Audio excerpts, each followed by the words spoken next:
The photo the spirit emerged from was post-mortem. What's that? It's Latin. It means after death. Well, wouldn't it have to be since it's so old? No, post-mortem means a photo taken after death. In other words, it's a picture taken of someone after they have died. Why the hell would anyone want something like that? It was more a matter of necessity than desire. We can grab a digital camera or pull out our phones and take 100 photos and think nothing of it. But in the 19th century, almost no one outside of professional photographers and the very rich owned a camera. Photographs were expensive. That's why a family photo was such a huge deal in the past. When someone died, especially a child, there likely were no photos of them. If the family wanted a photo for remembrance, it had to be taken after they died. I still wouldn't want one. That's just too creepy. I'd rather try to remember them as they were. I don't like post-mortem photographs myself. I would have thought photos of dead people would be right up your alley. I'm not bothered by the dead in the photos, except when they are children because it's so sad. But by the others. The photos were almost always taken soon after death. The expressions on the faces of the living are filled with sadness and grief. Post-mortem photographs can be very disturbing. I suppose that's true. When your mom confirmed that the spirit emerged from a post-mortem photograph, I went to the museum and inquired. Those photos were post-mortems too. Do you think that's significant?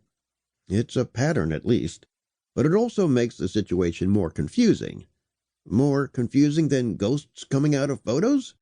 The generally held belief among some groups is that photography steals the soul, or in other words, the spirit.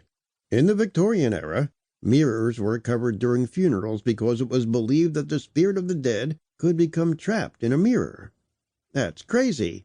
I'm not saying I believe either is true, but a spirit emerging from a post-mortem photograph makes little sense, because the spirit would have already left the body before the photo could be taken. So, if photography does steal the soul, a spirit emerging from a photo of a corpse still doesn't make sense. You do have interesting problems to figure out, Sean said. I guess I'll fall back on Sherlock Holmes. When one eliminates the impossible, whatever remains, however improbable, must be the truth. Which means?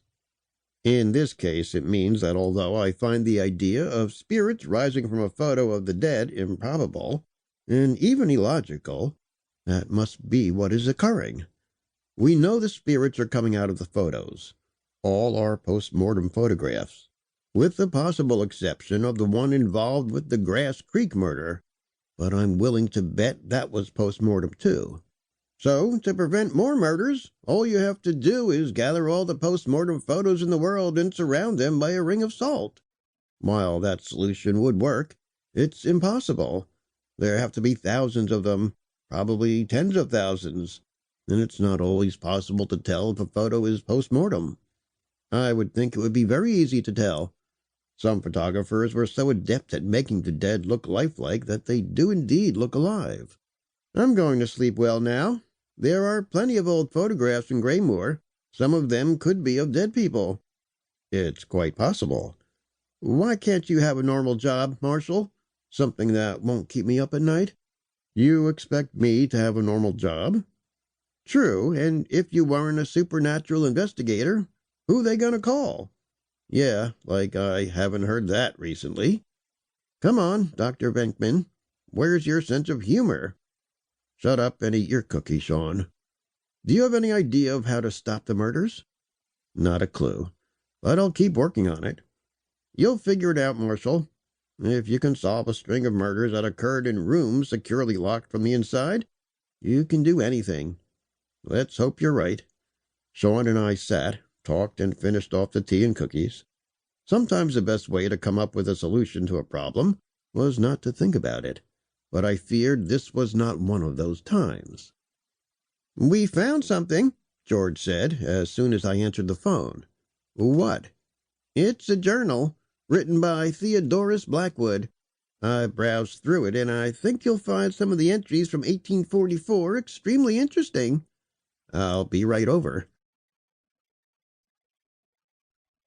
to keep listening to this audiobook. I've left you a link in the description so you can do it at no cost thanks to Audible's 30-day free trial.